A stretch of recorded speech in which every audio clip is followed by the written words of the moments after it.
السلام علیکم دوستو، اس وقت موجود ہیں ہم ماڈل ٹاؤن. ہمارے ساتھ ہیں نوشا رحمان جو ہمیں ہر جگہ پہ ماڈل ٹاؤن میں نظر آتی ہیں. جتنے بھی یہاں پر کام ہیں اگر پیچھے سے دیکھا جائے تو نوشا رحمان ہی نظر آتی ہیں. السلام علیکم. وعلیکم السلام، کیا حال ہے؟ میں بالکل ٹھیک ہوں. بہت شکریہ آپ کا اس طرح ہمارے ساتھ بیٹھنے کا، جو کہ ہماری ہمیشہ سے خواہش رہی ہے. اس کے لیے شکریہ. میں نے آپ کا جو کنٹرول روم کل دیکھا اور کل میں نے آپ کی اجازت سے وہ اس کا کچھ کیپچر بھی کیا، ڈار صاحب سے بات بھی کی. وائرل لاکھوں کی تعداد میں لوگ سمجھتے ہیں کہ نون لیگ ایسے سمارٹ کام نہیں کرتی، لیکن اتنا سمارٹ کام یہ کب سے کر رہی ہیں اور کیسے کر رہی ہیں اور کیسے ہوتا ہے؟ یہ تو بڑا سائنسی طریقے سے لگ رہا ہے کہ آپ نے کام کیا اس پہ. جی بالکل. بسم اللہ الرحمن الرحیم. Thank you so much. Smart کام کرنے کے طریقہ کار تو میرا خیال ہے کہ PMLN کا ہال مارک ہے. اگر آپ 1990 کی دہائی میں چلے جائیں تو فائبر آپٹک بھی جو تھی، پہلی فائبر آپٹک جو ڈلی تو میاں نواز شریف کے ٹینیور میں ڈلی، 1990 میں ڈلی. اس کے بعد ٹیکنالوجیز کے ساتھ جب انہوں نے اپنے مینیفیسٹوز میں ڈالتے چلے گئے، اور 2013 میں جب ہم آئے تھے الیکشن جیت کے، پرائم منسٹر نواز شریف جب تھرڈ ٹائم پرائم منسٹر بنے تو 3G 4G ٹیکنالوجیز بھی میاں نواز شریف کی قیادت میں ہی PMLN لے کر آئی. تو اسمارٹ کام کرنے تو میرا خیال ہے کہ PMLN کا ہال مارک ہے. اور جہاں تک یہ کنٹرول روم کا تعلق ہے، اس سے پہلے آپ کو یاد ہوگا 21 اکتوبر کا جلسہ بھی ہم نے ٹیکنالوجی بیسڈ اس کی مانیٹرنگ، میری بڑی خواہش تھی کہ وہ سب کچھ آپ ٹریک کر رہے تھے، اور ہمیں جلسے کی لمحہ بہ لمحہ موومنٹ کا اندازہ تھا کہ ایک جلسے میں کتنے لوگ موو کر رہے ہیں اور وہ ہم سے کتنے فاصلے پہ ہیں. 3:30 بجے فار ایگزامپل دوپہر کو ہمیں معلوم تھا کہ ہمارے 1 گھنٹے کے ریڈیس میں 3.25 لاکھ بندہ موجود ہے. تو ایک دفعہ ایک گھنٹے کے ریڈیس میں لاہور کے 1 گھنٹے کے ریڈیس میں ہمارے پاس 3:30 بجے 2.25 لاکھ کے قریب لوگ تھے جو کہ ہمیں موو کرتے ہوئے نظر آتے تھے. اور جو پہنچے وہ تو آپ کو معلوم ہی ہے کہ سب نہیں پہنچ سکے، اور پھر وہ سڑکیں ہی جلسہ گاہ بن گئی. تو یہ تو ہم یہ جانتے ہیں اس بات کو کہ ٹیکنالوجی کے دور میں ٹیکنالوجی کو استعمال نہ کرنا آج بالکل غیر مناسب ہی فیل ہوگا اگر یہ کوئی کرتا ہے. تو ہم نے ٹیکنالوجی انیبلڈ جلسہ مانیٹرنگ کی 21 اکتوبر کی، اور پھر ٹیکنالوجی انیبلڈ الیکشن سیل ہم نے اسٹیبلش کیا. اور یہ تو بائی ڈیفالٹ ذمہ داری بھی تھی میری کہ میں یہ کروں. میں آپ جانتے ہیں کہ PMLN کی تمام سیکریٹریٹ کے انچارج کے طور کے اوپر یہ سب کچھ میرا خیال ہے کہ کرنا ہمیں ضروری بھی ہے اور وقت کی ضرورت بھی ہے، اور میرا خیال ہے کہ ٹاسک کی بھی اس کے بغیر ممکن نہیں ہے. ہم نے پھر MSF سے، یوتھ ونگ سے، سوشل میڈیا کے ونگ سے ہم نے ینگسٹرز کو، والنٹیئرز کو ٹرین کیا پچھلے 4 دن. ہم نے ایک پورا ویب بیسڈ ایک نیا پورٹل بنایا جس کے اندر ہم نے 3 ایریاز رکھے: ایک کانسٹیچوئنسی وائز انالیسس، ایک کمپلینٹ سیل انالیسس، اور ایک ہمارا اوور آل جو وہ حلقے جہاں پر ہمارے کینڈیڈیٹس نہیں کھڑے وہاں پہ کیا ہو رہا ہے. تو 855 جو ٹوٹل حلقے ہیں جن کے اوپر پولنگ ہو رہی ہے، اس میں سے 91,000 پولنگ اسٹیشنز ہیں، اور ان کے ساتھ ہم نے کنیکٹ کیا ہے فوکل پرسنس کو جو ہمارے الیکشن سیل میں بیٹھے ہیں with the focal persons on the ground. تو ہمارے RO کے دفتر میں اور MNA MPA کے ساتھ میجر جو UC لیول کے اوپر ہمارے فوکل پرسنس کنیکٹڈ ہیں، اور ہم ان کے ساتھ مستقل طور کے اوپر کوئی بھی ایکٹیویٹی جو out of the ordinary who. For example 56 complaints ہم نے ریکارڈ کی ہیں صبح سے، جس میں کہیں ڈیلیڈ پولنگ شروع ہوئی، کہیں لڑائی جھگڑا ہوا. تو ہمارا جو انفارمیشن کا جو بیس ہے وہ الیکٹرانک میڈیا، سوشل میڈیا نہیں، الیکٹرانک میڈیا اور فوکل پرسنس کی رپورٹنگ ہے. اس کو ہم کلیبریٹ کر رہے ہیں یہاں پر اپنے پورٹل کے اوپر. یہ پورٹل کا لیڈرشپ ڈیش بورڈ جو ہے یہ جو پورٹل ہے اس کے اوپر آپ کے پاکستان میں جتنے حلقے ہیں ٹوٹل 8 سم تھنگ سب کا وہاں پر ریکارڈ. جی وہاں پہ ہمارے پاس ہر حلقے میں جتنے بھی کینڈیڈیٹس الیکشن لڑ رہے ہیں ان سب کی ڈیٹیل موجود ہے کہ ان کا سمبل کیا ہے، ان کا وہ ہر حلقے کا جتنے بھی کینڈیڈیٹس ہیں 20 ہیں 30 ہیں 40 ہیں، جتنے بھی کینڈیڈیٹس ہیں وہ ہم ان سب کو ہم نے وہاں پہ ان کی ٹوٹل ڈیٹا کو ہم پش کر رہے ہیں خود. وہ ہو گیا, وہ تو ہم نے کر لیا, لیکن اب جو ریزلٹس ہیں وہ ہم پش کریں گے اس کے تو وہ جو رزلٹ ہیں وہ وہاں پر ہوں گے یا جہاں پہ آپ کی قیادت بیٹھی ہے کسی دوسری جگہ پہ وہاں پر بھی وہ لائیو دیکھ سکتے ہیں؟ لیڈرشپ ڈیش بورڈ اس کا تیار ہے, اور لیڈرشپ ڈیش بورڈ جیسے کہ آپ نے دیکھا کہ آج نیچے بورڈ روم میں بالکل ہم نے جو اسکرینز لگائی ہوئی ہیں, کیونکہ جگہ جگہ جہاں پہ بھی قیادت نے بیٹھنا ہے یا بیٹھ رہی ہے یا بیٹھی ہوئی ہے, ان کے پاس وہ لیڈرشپ ڈیش بورڈ جو ہے وہ اویلیبل ہے. وہ چاہے تو جس وقت مرضی لاگ ان کر کے وہ اس کو دیکھ لیں, لیکن ہمارے پورے اس وقت دفتر میں وہ لیڈرشپ ڈیش بورڈ جو ہے وہ ورکنگ میں ہے. تو وہ تو یہ ایک اس کا سائڈ ہے, لیکن اس کی جو امپورٹنٹ سائڈ ہے وہ یہ ہے کہ الیکشن ڈاکیومنٹ ہو جائے گا. اس طرح سے ہمارے پاس آئندہ آنے والے دنوں میں ایک ہسٹوریکل ڈیٹا بیس بھی جو ہے وہ موجود رہے گا کہ اس دن الیکشن والے دن ہمارے پاس کیا کمپلینٹس آئیں, ہم نے الیکشن کمیشن کو کتنی کمپلینٹس ریز کیں, اور پھر اس کے بعد جو پی ایم کا وائٹ پیپر بنے گا وہ اسی ڈیٹا بیس کو سامنے رکھ کے جو ہے وہ تیار ہوگا. تو میں پر امید ہوں کہ اللہ تعالیٰ خیریت سے یہ جو 1.5 گھنٹہ رہ گیا ہے, 1 گھنٹہ میرا خیال اب تو رہ گیا بالکل, خیریت سے پولنگ سر انجام ہو, اور اللہ تعالیٰ حفظ و امان میں سب کو اپنی رکھے, اور اللہ تعالیٰ اس جو پروسیس کو, یہ پولنگ کے نظام کو جب بند ہوتا ہے تو جب رزلٹ اناؤنس شروع ہو جائیں گے تو ہمارے جو یہاں پہ جو ہمارے ایمبیسڈرز آف ڈیموکریسی جن کو میں کہہ رہی ہوں, جو بچے یہاں بیٹھے ہیں, جن کو میں نے 5 دن ٹرین کیا ہے یہاں پہ, وہ بچے ہمارے فوکل پرسن سے پولنگ اسٹیشن وائز رزلٹ لینا شروع ہو جائیں گے. تو جو بھی ہمارے پاس فارم 45 ہے وہ جب آنا شروع ہوگا تو اس کے کتنے فارمز جمع ہو گئے ہیں, ریزلٹس کتنے جمع ہو گئے ہیں, ہر پولنگ اسٹیشن کا رزلٹ جو ہے وہ ہمارے پاس آ جائے گا.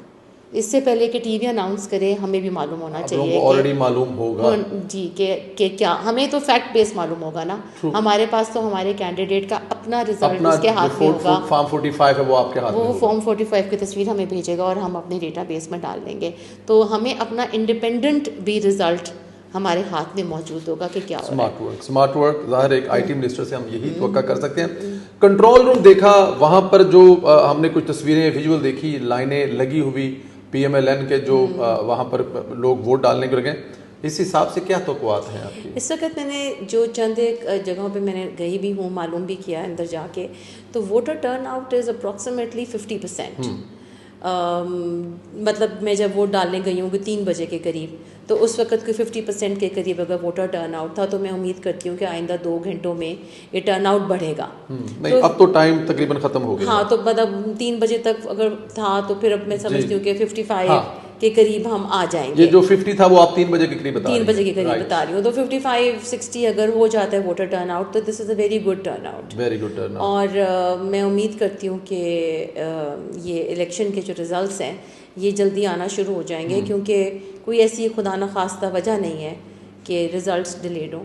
اور اگر یہ 50-60% کے بیچ میں ووٹر ٹرن آؤٹ ہے, تو یہ عوام کا الیکشن میں انٹرسٹ کا اظہار ہے. یہ لوگ گھروں سے نکلے ہیں اور انہوں نے آ کے ووٹ ڈالا ہے. آئی تھنک یہ کسی بھی ملک کے لیے, قوم کے لیے ایک بہت پازیٹیو سائن ہوتا ہے کہ جب عوام اپنے نمائندے چننے کے لیے گھروں سے نکلتے ہیں. آپ جانتے ہیں کہ کئی الیکشنز ایسے ہوتے ہیں جس میں لوگ نہیں نکلتے, لیکن یہ ایک اچھا الیکشن ہے. اور جیسے میں ابھی صبح سوچ رہی تھی کہ 27 رجب ہے آج, ماشاء اللہ الحمدللہ, اللہ تعالیٰ نے اتنا مبارک دن ہے. اور قاعدے مطلب آپ کو جانتے ہی ہیں کہ جب یہ ڈیٹ فکس ہوئی تھی الیکشنز کی, تو اس وقت کہہ رہے تھے 6 فروری رکھ لیں, 7 رکھ لیں, تو 8, تو یہ قدرت ہے خدا کی کہ آج الیکشن کا دن 27 رجب جو ہے وہ ہے. اور 27 رمضان کو پاکستان معرض وجود میں آیا تھا, اور 27 رجب کو میں سمجھتی ہوں کہ رب تعالیٰ آج میاں نواز شریف کی قیادت میں ایک چوتھی بار وزیر اعظم اللہ تعالیٰ کے حکم سے ہوں گے انشاءاللہ تعالیٰ. یہ نتائج ایسے آئیں گے کہ ہمیں آج 27 رجب کو ہم یہ سنیں گے کہ میاں نواز شریف جو ہے وہ بلکہ وہ ان کے منہ سے سنیں گے ہم انشاءاللہ چوتھی بار وزیر اعظم عوام ان کو منتخب کریں گے. یہ دعا بھی ہے, یہ امید بھی ہے. 2013 میں بھی ہم نے دیکھا جب میاں محمد نواز شریف صاحب ایک اسپیشل بالکون پر آئے, ہم نے لوگوں کو وہ دکھائی بھی, بتایا بھی کہ یہ وہ بالکون ہے جو اسپیشل اس لیے بنائی گئی تھی, میاں صاحب یہاں پر اسپیچ کریں گے. آپ ان کے ساتھ اس وقت موجود تھی. آج وہی دوبارہ ہسٹری ریپیٹ ہوگی 11 سال کے بعد. تو میاں صاحب وہیں پہ جائیں گے, وہیں پہ انشاءاللہ تعالیٰ لوگوں کو بتائیں گے وہ پرائم منسٹر بن گئے اور ان کی پارٹی جیت گئی ہے, یہی پلان ہے؟ جی, وہ وکٹری سٹینڈ ہے, وہ پرویز وہ کیا ہے کہ 2011 میں ہم نے جب یہ رینوویٹ کیا تھا PMLN کا سیکریٹریٹ, تو 2008 میں جب میں الیکشن سیل میں تھی, تو 2008 کے الیکشن 2008 میں I was a deputy convener of the legal wing, تو ہم نے یہ تمام 2008 2013 2023 ماشاء اللہ جی آن گوئنگ اب 18 سال ہو گئے جی. 2007 میں الیکشن ہونا تھا, تو ہمارا 2007 کے ونٹر میں ہمارا الیکشن سیل بن گیا تھا پھر صاحبہ کی وجہ سے تھوڑا سا, تو وہ 2007 سے لے لیں آپ جی. تو میں اسی کمرے میں اسی جگہ پر ہوں جہاں 17-18 ایئر سے آپ اس آفس میں کام کر رہی ہیں اور ہر الیکشن کو لیڈ کر رہی ہیں, آفس ورک کر رہی ہیں. تو ہم نے 2013 میں جب یہ ہمارا الیکشن تھا, تو 2011 میں ہمارا 2013 میں تو جو میاں محمد نواز صاحب کی ٹکٹ تھی وہ بھی آپ نے ان کو دی تھی, وہ میں نے ایکچولی میرے پاس میاں صاحب کی سائننگ اتھارٹی تھی. اچھا جی. تو وہ ٹکٹ سائن کرنے کا اختیار میاں نواز شریف نے مجھے ڈیلیگیٹ کیا تھا. الیکشن کمیشن میں میرا سگنیچر گیا تھا, تو میں نے میاں صاحب کا جب ٹکٹ بنایا تھا, تو وہ ٹکٹ کی وہ تصویر بھی ایک موجود ہے, وہ میں نے ان کو پریزنٹ کیا تھا کہ میاں صاحب یہ آپ کا ٹکٹ ہے. تو وہ 2013 کی بات ہے. تو 2011 میں ہم نے جب بھی سامنے والا اپنا آفس سیکریٹریٹ رینوویٹ کیا تھا, تو اس سے پہلے 2007 کے الیکشن 8 میں ہمارا وہ بلڈنگ رینوویٹڈ نہیں تھی.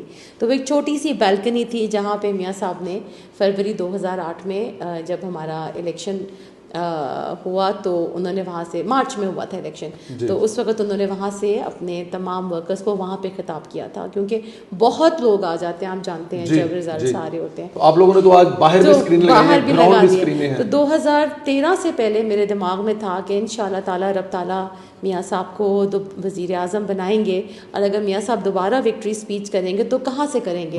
تو وہ پوری بلڈنگ بن گئی تھی, تو پھر ہم نے وہ ٹیرس ایڈ کروایا, اور یہ 2011 میں نے وہ ٹیرس ایڈ کروایا کہ انشاءاللہ جب 2013 کا الیکشن آئے گا تو وہ وکٹری اسپیچ کے لیے وکٹری اسٹینڈ ہونا چاہیے. تو وہ 2011 میں رینوویشنز میں ہم نے وہ وکٹری اسٹینڈ ایڈ کروایا, جو میاں صاحب نے 2013 کے الیکشن میں انہوں نے, وہ تو بلکہ جا رہے تھے میاں صاحب, آپ کو معلوم ہی ہے, وہ تو 11 بجے جا رہے تھے. تو پھر ہم نے انہیں ریکویسٹ کی کہ وہ گاڑی میں بیٹھ رہے تھے کہ میاں صاحب وہ اتنے سارے لوگ باہر کھڑے ہیں, ان سے آپ بات تو کر لیجئے. تو انہوں نے اوپر آ کے پھر لوگوں سے خطاب کیا تھا 11:23 پہ. تو وہ وکٹری اسٹینڈ اب وہیں ہے, انشاءاللہ تعالیٰ وہ اپنے وزیر اعظم کا منتظر ہے انشاءاللہ. تو بڑی مشکلات بھی آئی, اگر تھوڑا سا اس کو میں ویسے تو ہم نے تو لیکن ہلکا سا ٹچ کرتے ہیں اس کو ذرا. بڑی مشکلات آئی وکٹری اسپیچ کے بعد, حکومت ملی, پھر جو ہوا, تو اتنی مشکلات میں دوبارہ آپ سوچتے تھے کہ یہ وقت دوبارہ, حالانکہ کہا جا رہا تھا کہ نواز شریف کی سیاست ختم ہوگی, تو آپ سوچتے تھے کہ نہیں وہ وقت آئے گا اور میاں صاحب یہاں پر دوبارہ پھر اسپیچ کریں گے؟ دیکھیے میں آپ کو ایک بات بتاؤں, ہماری سوچوں کو پازیٹیو رہنا چاہیے, اور یہ پازیٹیو سوچ ہی ہے جو انسان کو کامیابی کی طرف لے کے جاتی ہے. اور ہم سب کی پازیٹیو سوچ کبھی بھی ہم ہمیشہ سے میاں صاحب کے جو بالکل لوئل فالوورز ہیں, میاں صاحب خود بہت پازیٹیو ہیں. جب اب اللہ کے سپورٹ کر دیا معاملہ, تو اللہ سے تو اچھے کی توقع ہوتی ہے ہمیشہ, تو رب پہ توکل کر کے آگے بڑھنے والے لوگ ہیں. اور میرا توکل یہ کہتا تھا کہ میاں صاحب ایک بار پھر وزیر اعظم بنیں گے, بالکل چوتھی بار وزیر اعظم بنیں گے, اور یہ اللہ تعالیٰ انشاءاللہ تعالیٰ یہ اللہ تعالیٰ ہمارے لفظوں کا مان رکھیں گے. اور مجھے یقین ہے کہ ہمارا یہ توکل ہمیں وہ دن دکھائے گا کہ جب میاں صاحب دوبارہ وزیر اعظم کا اوتھ اٹھائیں گے. آج شام کے لیے تو میں لک فارورڈ کر رہی ہوں, پہلے تو میاں صاحب انشاءاللہ تعالیٰ رزلٹس آ جائیں. میں تو بہت ان کی ہوپ فل ورکر ہوں, اور بہت امید رکھتی ہوں کہ آج جب اچھے رزلٹس آئیں گے. کیسا لگتا ہے جب آج میاں صاحب نے, اتنے لوگ بیٹھے تھے, تو آپ کا تعارف ہوا, یہ ہماری انوشا رحمان سے بھی ہیں اور بڑی سینئر رہنما ہیں, بہت سارے لوگ بیٹھے تھے, آج بھی انہوں نے آپ کی تعریف کی؟ جی ان کی محبت ہے, میرے باپ کی جگہ پہ ہیں میرا لیڈر, اور ان کی محبت ہے, اور ان کی اسی کانفیڈنس اور محبت کی وجہ سے تھوڑا بہت کام بھی کر لیتے ہیں. اور جب لیڈر جو آپ کو, میرے لیے تو ان کی ہر بات میاں صاحب کی نا حکم کا درجہ رکھتی ہے. اور ہم سب جانتے ہیں کہ قائد محترم میاں نواز شریف کی قیادت میں اس ملک کا بچہ جو ہے وہ ترقی کی طرف آگے بڑھنے کے لیے نہ صرف اس کو ضرورت ہے میاں صاحب کی, بلکہ اب کوئی راستہ نہیں ہے. اب اس وقت ایک ہی لیڈر ہے ملک میں جو جانتا ہے کہ مسائل کیا ہیں. اور آپ جانتے ہیں, آپ کو میں یہ کہوں گی کہ آپ کو یاد ہے کہ جب 21 اکتوبر کو تمام جلسے کی ہم نے تیاریاں کی, تو جب وہ کبوتر آ کے میاں صاحب کے ہاتھ پہ بیٹھا, اور پھر وہ اس نے آ کے ان کے سر پہ آ کے بیٹھا, تو مجھے وہ تقدیر کا ہما تھا جو میں نے دیکھا کہ اس نے اپنے بادشاہ کو, سردار کو چنا. اور بہت لوگ تھے اس دن اسٹیج پہ, کبوتر کسی کے پاس نہیں گئے, نواز شریف صاحب تو میاں نواز شریف کے ہی پاس آئے. تو مجھے شام کو کتنے میڈیا کے لوگوں کے فون آئے, انہوں نے کہا میڈم یہ کیا تھا, ہمیں باقی تو سب کچھ پتہ تھا کہ آپ لوگ کر رہے ہیں, ہمیں کبوتروں کے بارے میں تو کسی کو نہیں بتایا تھا. تو میں نے ان سے کہا کہ دیکھیے یہ تو خدا کے بھیجے ہوئے پرندے تھے, اور یقین کریں کہ میں نے کسی میں جی پی ایس نہیں لگایا تھا, اور میں کوئی کمان کسی کبوتر کو نہیں دے رہی تھی.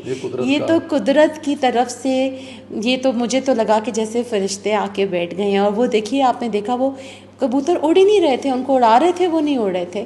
تو وہ مجھے پھر وہ چند ہزار سال پہلے کی وہ جو واقعات ہم پڑھتے ہیں نا, کہ پرانے زمانے میں کئی ہزار سال پہلے کے ہم جو طریقے دیکھتے ہیں کہ بادشاہ کیسے چنے جاتے تھے, تو کئی بیٹے ہوتے تھے بادشاہوں کے, تو وہ اپنے ایمپورینس کے اندر کرسیوں پہ اپنے سارے بچوں کو بٹھا دیتے تھے اور ہما کو چھوڑ دیتے تھے. جس کے سر پہ ہما بیٹھتا تھا وہ بادشاہ ہوتا تھا.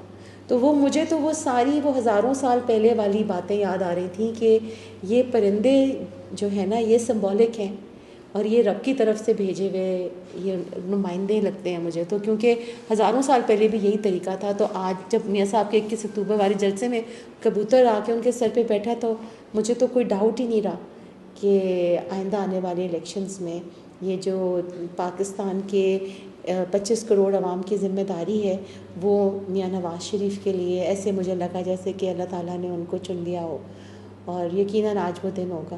بالکل ایسے ہم اس کو پورا ہوتے دیکھیں گے انشاءاللہ. اس وقت میاں محمد نواز شریف کو چوتھا وزیر اعظم بننے کی ضرورت نہیں ہے, اس ملک کو میاں محمد نواز شریف کی ضرورت ہے, کیونکہ جس نہج پر یہ ملک پہنچا ہے یا پہنچایا گیا, اس کو اللہ تعالیٰ کی ذات کے بعد میرے خیال ہے نواز شریف اس کمرے سے نکال سکتے ہیں. آپ لوگ نے یہ دیکھنا ہے, لیکن جیسے انشاءاللہ تعالیٰ رزلٹ کمپائل ہوں گے ایک دفعہ پھر انوشو میم سے بات کریں گے. اپنا خیال رکھیں, اجازت دیں, خدا حافظ.